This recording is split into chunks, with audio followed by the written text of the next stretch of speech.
recognized. Thank you, Mr. Chairman. Dr. Bernstein, I'd like to start with you and talk about what I see as a very troubling trend that's been developing. It's been strengthening over the past several years. And that's the growing momentum and efforts of our allies and our adversaries to weaken the dollar's role as the international reserve currency. That includes Xi Jinping, Vladimir Putin. I've got an article right here that I was just reading. Brazil's Lula calls for an end to dollar trade dominance. China applauds this. Even Malaysia sought to promote alternatives to the dollar. All of this, the CCP is applauding. And my first question to you is, do you agree that China wants to see this happen?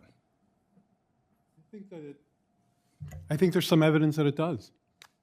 It seems to be a great deal of evidence that it does. I think specifically, and we could talk about this from a strategic standpoint, why would China want to see this happen? I think there are extremely important privileges and even in the realm of security, reasons to have the benefits from having the reserve currency. One of the most obvious is, of course, sanctions. If you control the reserve currency, you're able to impose sanctions, as we've done on Russia, to considerable effect. But there are other positive aspects as well. I do see the positive aspects, and that's why I want to get into this next question, which has to do with some of your writings. And you've written a number of op-eds pushing for the U.S. to willingly cede the dollar's dominance, arguing that we should, and I'm going to use some quotes, be happy to shed this privilege, and that we should, quote, dethrone King Dollar. And so I'm trying to understand if you seem to believe that China would be better off if this were to happen. I'm trying to understand where you are on this point right now. Do you think that the United States would actually be better off if the dollar were to somehow lose its status as the world? Definitely not, Senator, but I certainly understand the references you're making, and I apologize if there's confusion there. What I was trying— I'm not confused. I'm just trying to understand what— Well, I think you're actually not quite capturing what I was trying to get at there, so let me try to explain it. Please explain. Yeah. The benefits of having the reserve currency are, as we've discussed, and we could go on to elaborate those benefits.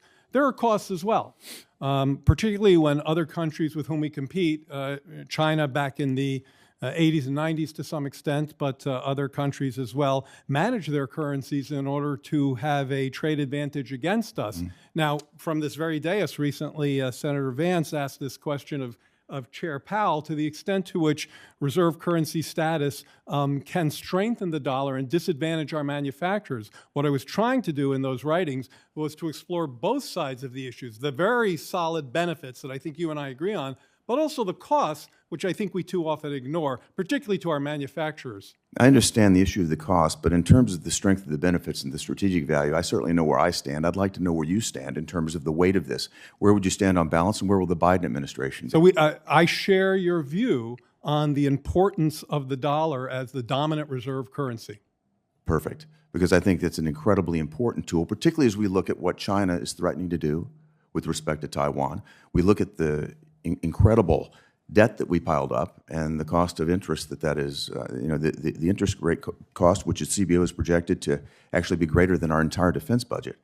Senator, if I may make one point, because we are in agreement here, one thing we could really do to help both the dollar maintain its reserve currency status, but also to protect the value of the dollar would be to raise the debt ceiling. I think having that kind of default out there as a political tool is antithetical to what you and I are talking about right now. I think you just need to finish the sentence. We need to raise this debt ceiling at the same time that we begin to get our fiscal house in order. Agreed. Because the fiscal spending is, I think, going to let the market dictate what happens to the dollar as a reserve currency. And if we continue to allow deficit spending to go out of control, I very, very seriously am concerned that we do it to ourselves. I know China would like to do it to us. China would like to see us lose our status as a reserve currency, but I think the biggest threat is from within by allowing our spending to get out of control. That's the path that we're on now, and we need to see it back under control. Thank you, Mr. Chairman. Thanks, Senator Harry. Senator Menendez from New Jersey is recognized.